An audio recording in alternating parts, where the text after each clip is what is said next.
Morning students, मैं पूनम राय। लखनवी अंदाज इस व्यंग्य लेख के अगले भाग को हम लोग पढ़ते हैं। जैसा कि आप जानते हैं कि वीडियो के आधे भाग में हम लोग पैराग्राफ को समझते हैं, उसका आशय समझते हैं और आधे भाग में उसके प्रमुख बिंदुओं पर चर्चा करते हैं। नवाब साहब गौर कर रहे थे, गौर करना मतलब बहुत ध्यान से देखना, कि खीरे का इस्तेमाल करने के इस तरीके को खीरे की सुगंध और स्वाद की कल्पना से संतुष्ट होने का सूक्ष्म, नफीस या एब्स्ट्रैक्ट तरीका जरूर कहा जा सकता है। सूक्ष्म मतलब कि जिसका भौतिक शरीर न हो, जो कि अदृश्य हो। नफीस मतलब नफासत से, और एब्स्ट्रैक्ट कह सकते हैं जो मूर्त न हो, अमूर्त हो। ऐसे तरीके से उधर मतलब पेट की तृप्ति हो सकती है। नवाब साहब ने किया क्या था, खीरे पर नमक और मिर्चा छिड़क के उसको नाक के पास ले जाके सूंघा था और बाहर फेंक दिया था और डकार लिया था। इस पर लेखक को आपत्ति है और ये सारी बातें वो अपने मन में इसलिए सोचता है।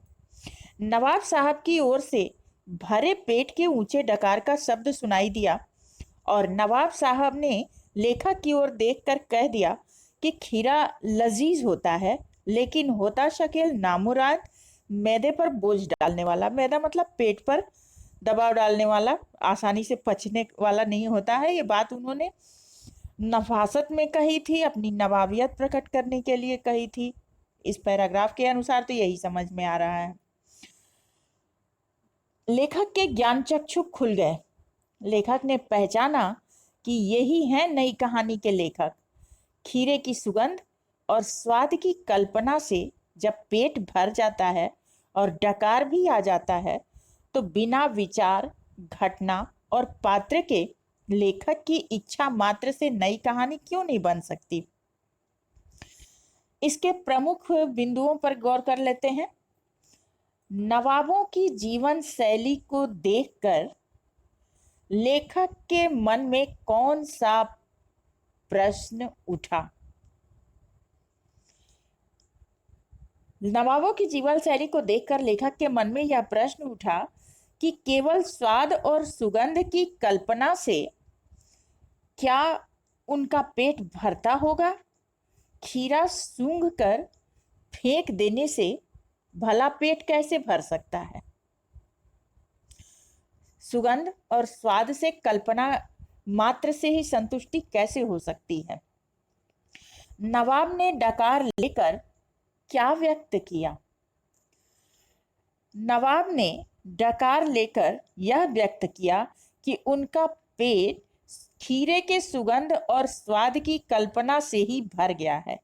वास्तव में वे कहना चाहते थे कि नवाब बहुत ऊंचे, श्रेष्ठ, सूक्ष्म और स्वाद प्रिय होते हैं, जो सिर्फ सुगंध से ही स्वाद का अनुमान कर लेते हैं और संतुष्ट भी हो लेते हैं। लेखक ने नई कहानी के लेखक क्यों कहा।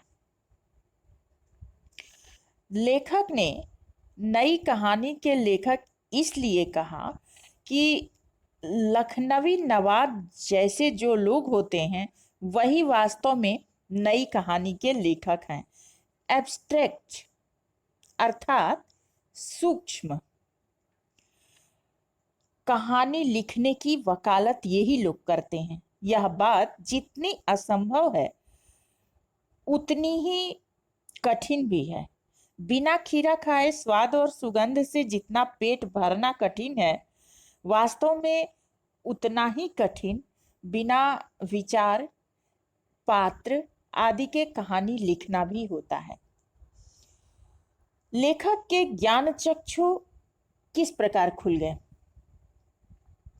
लेखक सेकेंड क्लास के डिब्बे में इसलिए चढ़ा था कि वो ये सोचेगा कि आखिर नई कहानी बनती कैसे है, नई कहानी के लेखक कैसे होते हैं, वे क्या चाहते हैं, किंतु जब उसने ये देखा कि नवाब साहब बिना खीरा खाए उसके सुगंध और स्वाद से ही संतुष्ट हो जाते हैं, उनका पेट भर जाता है, उन्हें डकार आ जाती है, तो उसके ज्ञान चक्षु खुल गए। उसे ये समझ में आया कि नई कहानी के लेखक भी बिना घटना, पात्र और विचार के कहानी लिखकर इसी प्रकार संतुष्टि का अनुभव करते होंगे। वास्तव में उनकी ये संतुष्टि दिखावटी होती होगी, जैसे इस समय नवाब साहब की जो डकार थी, संतुष्टि की दिखावटी प्रतीत हो रही थी। इस गद्यांश में क्या व्यंग्य है? इस गद्यांश में यह व्यंग्य है कि जीवन अपने सहज रूप को त्याग कर कोरी कल्पना, सूक्ष्म और दिखावटी नहीं हो सकता। जिस प्रकार नवाब साहब जैसे लोग बिना खाए संतुष्ट होने का दिखावा करते हैं, उससे पेट नहीं भर सकता, उधर की तृप्ति नहीं हो सकती। इसी प्रकार नई कहानी के नाम पर घटना, पात्र और विचारों को छोड़ा नहीं जा सकता। बिना इसके ना तो कहानी की रचना हो सकती है और न ही लिखने वाले को संतुष्टि हो सकती है। एब्स्ट्रैक्ट का अर्थ क्या है? एब्स्ट्रैक्ट का अर्थ है बिना शरीर के, जिसका कोई भौतिक रूप न हो, केवल सूक्ष्म अस्तित्व हो। इस शब्द के माध्यम से लेखक ने नवाबों की काल्पनिक जीवन शैली तथा नई कहानी के लेखकों के अति सूक्ष्म धारणाओं पर व्यंग्य किया है। तो आज के लिए इतना ही काफ़ी। नेक्स्ट वीडियो में कुछ अगले विषय वस्तु के साथ मिलते हैं। तब तक के लिए धन्यवाद।